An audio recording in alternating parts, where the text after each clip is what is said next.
This is the Athlete of the Week, and it's brought to you by Diamond Point and Sauk Centre here on Mid-Minnesota With us today is a Sauk Centre athlete. This is Emily Primus. Emily, how you doing? I'm doing pretty good. All right, let's find out more about you and start out with your family, okay? Who's in your family?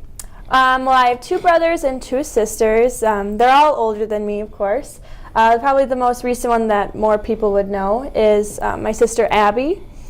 She's in college, and she graduated last year, and now she's in grad school. Mm-hmm. And who are the other ones? I have my older sister Megan, my older brothers Josh and Ben, and they all kind of live around Sauk Centre still, so I see them quite frequently. And who are mom and dad? My parents are Georgie and Marty Primus. All right, real good. We see them a lot, don't we? We do. They're always there. Mm-hmm. Well, you know, as you bring that up too, I always like to ask athletes, how important is that to have mom and dad involved with what you do? For me, I really like it when they're there. To me, it's like you always have that one person that's always rooting for you, no matter if, let's say, if you forget a line in musical or speech or one act, or, you know, if you have that shot that didn't quite make it on the court where you wanted it to go, they're always just there telling you that it's okay and just move past it, you're good. Mm-hmm. Tell us about the activities that you're involved with throughout the school year. Oh boy, get ready for a list. I know. You are one busy person, aren't you? I am. I'm always doing something. Yeah, so like what? Well, in the fall I'm involved with musical and tennis, and then I'm also on the captains and leaders. And then in the winter I manage girls basketball, I'm in speech and one act, and then in the spring I do golf. So where do you want to start with, what should we talk about? What's the easiest thing right now is you're playing golf. How's that going for you? Oh, it's going really well. I think I've seen a great improvement in myself. I don't know, I just feel like I've played a lot better since last year. So, how often do you play golf? Again, with your busy schedule, how much time do you spend on the course? Not as much as I'd like to, because overall, the more time you spend hitting a club and just keep practicing the same shots over and over again, the better you get. So I don't really spend a lot of time up there over at Greystone or even at the other courses around our area. Mm-hmm. But I probably spend about, I go around there like 6 times a year in the summer. So just being a golfer too and just hacking around, you know, how do you find yourself improving? In what ways? Or what were you not doing so well and now you're doing better? Well, I have to say the last couple of meets I've done really well with my putting. I try to make a goal for myself every meet that, you know, I want to improve something more than I did the last time. So these last couple of meets I wanted to improve my chipping and my putting and bringing those numbers down. I'm one that likes to keep track of how many putts I do and, you know, how far my chips are so that I can kind of see where I need to improve. Like if I need to improve my short chipping or my long chipping or my long putts or my short putts. Is it a thing to where when you compete against the other golfers out there, can you kind of tell who spends a lot of time out on the golf course? Almost definitely. You can tell a huge jump from, you know, the people who really want to be there versus the ones who just were like, I'll just kind of join this to just kind of have fun and, you know. But both are okay, right? They're most definitely okay, yeah. Yeah. And so is that how you started out, just kind of having fun, and now you want to be a little more competitive? Yeah, exactly. I started out in 9th grade, actually, and the only reason I did golf was because one of my best friends, Morgan Kranz, she was in love with the sport, and she was like, "Oh, you should come. We should hang out more, and it'd just be fun to like learn how to golf, you know." And I said, "Why not? Mm-hmm. Why not give it a shot?" I'm sure you met her on the tennis court then too, right? Oh, I did. Yeah, that's how we originally became friends. Yeah. So how long you been playing tennis? I've been playing tennis since I was about 3rd or 4th grade, I'd have to say. Mm-hmm. And how has your game improved with that? That has improved a lot. I coach summer rec tennis, so it's kind of neat to see where I was kind of developmentally at like third grade or 4th grade with my playing, and how I was barely able to hit the ball over the net, and now I can, you know, hit it out, basically. So, you know, as you talk about those two sports with girls golf and also with girls tennis, you need people to be participating, right? Oh, definitely. And so what would you say to a younger athlete here to encourage them to do just that?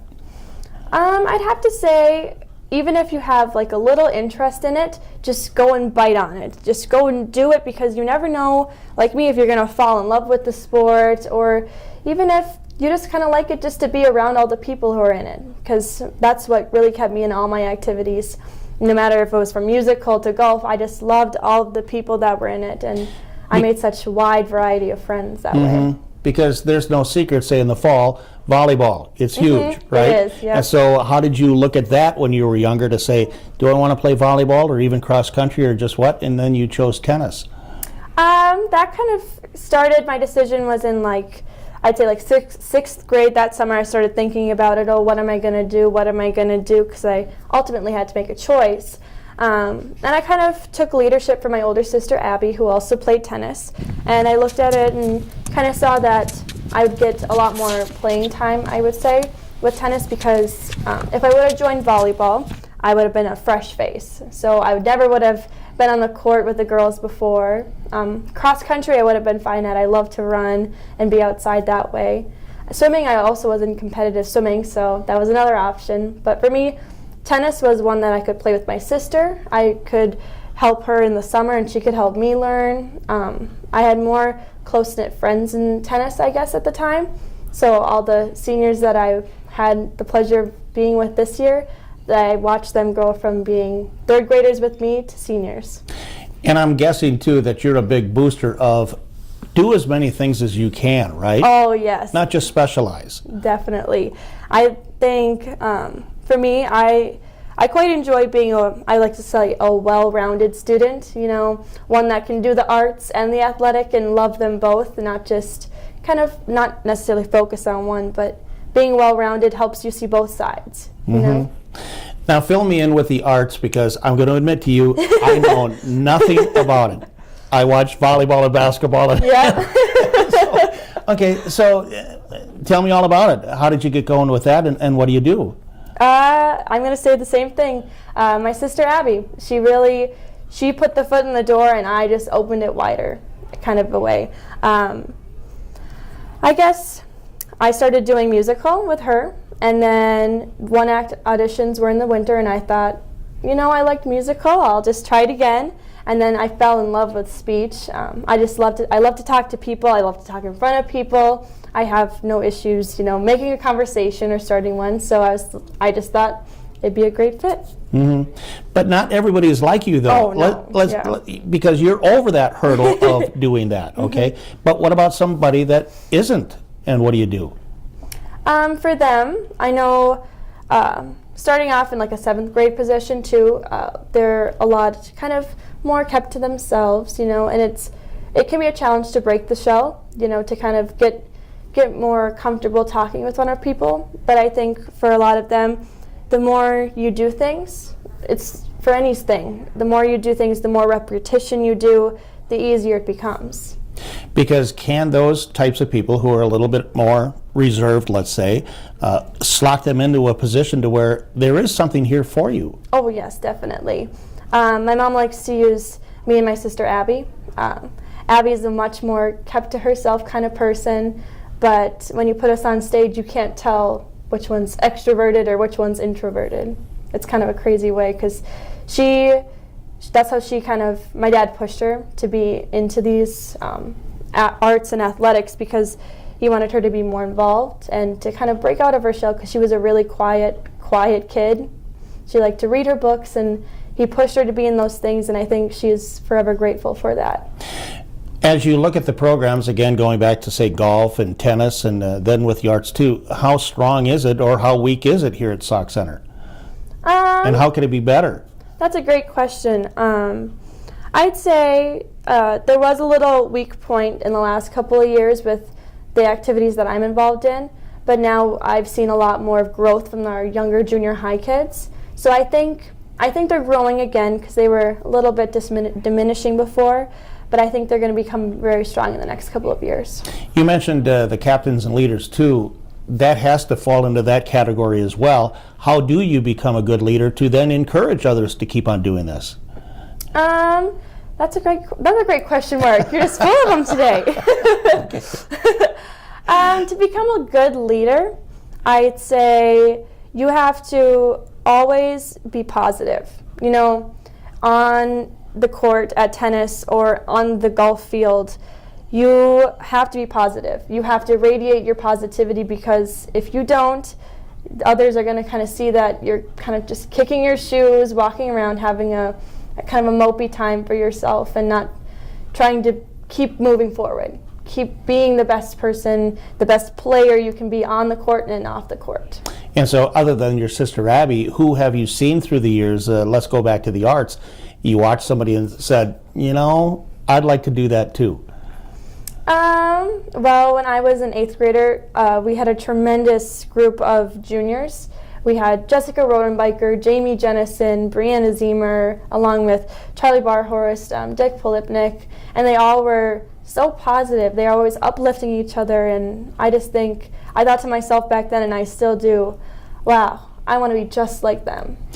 As you say those names, what comes to my mind is personality. Mm-hmm. They all have strong personalities, don't they? They do, yes. Yeah. Well, it's something that, again, you have to learn from them. You pass this along. Mm-hmm. Have you discovered that do you kind of feel the younger people looking at you? Mm-hmm, definitely. Kind of with any activity, you kind of do something, and then all of a sudden you see like little kids going, oh, she does that? I'm going to do that too, mm-hmm. kind of thing.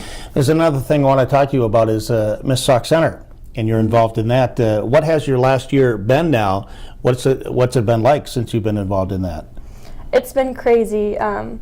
People always say, past royalty has always said that it goes so fast, and you always think it's the whole year. It doesn't go by fast at all, but it really does. From the day after we got crowned to now, it's seemed like it's only been a week. But in reality, it's been, 6 or 7 months already?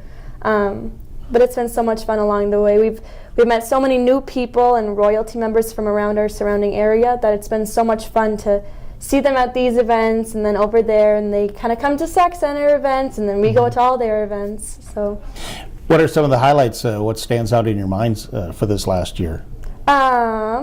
Let's see, some highlights.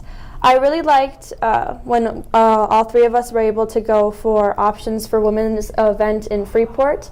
Or was it in Freeport? It was Melrose. Melrose, that's where it was at. We just had a huge fun. There was a live auction there that we got to help with, and it was a great way for us to feel like we were actually contributing to the community and for a cause. Now, talk about the two girls that you're with and how you get along and how your friendship has grown through the last year too. Mm-hmm. I'd have to say that when we first started this journey, even as candidates, that we knew each other, we knew of each other, we talked, we were civil with each other, and when we had no hardships or anything. But now I feel like our bond has grown 100 times stronger. We have to kind of compromise sometimes with what dresses we want to wear or things like that, but our bond has grown so much closer, and I couldn't imagine doing that with anyone else. Mm-hmm. We didn't mention their names, though. Oh, sorry. Okay. Our queen this year is Gemma Pepping, and my other princess is McKinley Weirs. What was the talent that you had, and how did you develop that during the pageant? My talent, I decided to do, I took a song that was not really well known. It's called I'm Beginning to See the Light, and I took it and I reworded the whole thing and made it into a kindergarten love story kind of thing. And who are you talking about? I was talking about some boy. Okay. I was trying to catch you there. Okay. So you're too sharp. Oh, I am. All right, another thing you mentioned too is being a manager. Now that's, again, something I know nothing about. I know the players. Mm-hmm. What does the manager do? How did you get going with that, and what are your responsibilities? Well, I started managing basically when me and Morgan became really good friends. She was in basketball, and I've always wanted to do basketball, but by the time that I really, really wanted to, everybody else was kind of too far away, and I really regret not joining it. I think that no matter if I would have been a couple months behind them with my dribbling skills or shooting skills, that it still would have been a great, great thing to do, and I regret not doing that. But being a manager is still good. I still get to go to all the games and help out. We kind of take stats for Mr. Bergman. a lot of times our game is going on, he has another game in the background being recorded. He does so much extra work outside that I don't think anyone else ever realizes. Mm-hmm. I hear coaches talk about how they really appreciate the good managers. I'm sure you hear that. Mm-hmm. Do you get that kind of response from the players? I hope you do. I think so. A lot of times, I sometimes wonder if it's like the Minnesota nice coming out. You know, everyone's always nice, but I think that they really do appreciate all that we do for them. How many managers were there? There's quite a few. Last year there was 6 of us last year. This year kind of narrowed down to like 5 or 6 this year again, because we had Brooke Fiddler as our C squad manager, and then me, Callie Uppis, and Maddie Volkman kind of traded places for who was going to do varsity a night or JV a night. So this is again another thing I like to just bring up, because as you have younger people watching this and seeing you, is this something, if they're not playing the sport, they should pursue, right? Mm-hmm. Definitely. It's a great way for, if you don't really want to be 100% involved, I guess I would say, like if your schedule is a little too busy to go full in on the sport, being a manager is a great way to kind of dip your toe in the water and see how everything else works. You know, see the plays that happen, or see how the play starts in the beginning of the season and how it turns out so much better at the end of the season. When you talk about things going fast, you're a senior now. Don't remind me. Don't remind me. How fast has all this gone? It's gone by so fast. I keep telling everybody that I don't want to graduate because I'm just not ready, but I think a part of me is ready. When I was in 2nd grade and 1st grade, I remember feeling like the years would go on forever, and the summers would feel like endless summers, because all I wanted to do was go back to school, be with all my friends again. But now looking back, I think that the years started to pick up, and somehow here I am, a senior now, and time has been going by so fast. Well, there's a time to grow up now, right? Can't be a kid anymore. Yeah. So now as a grown-up, past high school here, what are you going to do? Right now I am planning on attending St. Scholastica in Duluth for a major in nursing, which I'm already accepted into the pre-nursing program, which is amazing.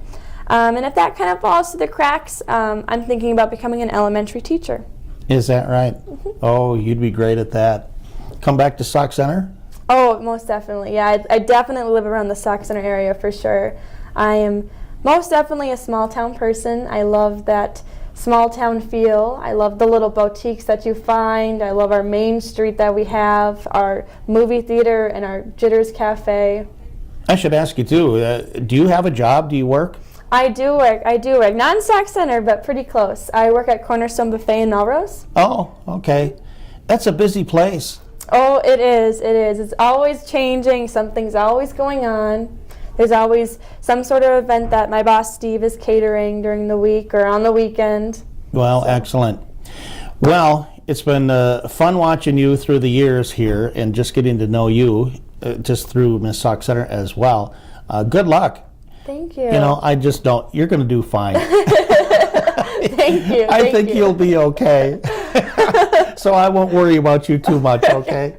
But come back and see us, okay? Oh, most definitely. All right, and we'll see you for the Miss Sauk Center too, right? Mm-hmm. Yep. Right, real good. That's been Emily Primus. She is the Athlete of the Week, and it's brought to you by Diamond Point and Sauk Center here on Mid-Minnesota Sports.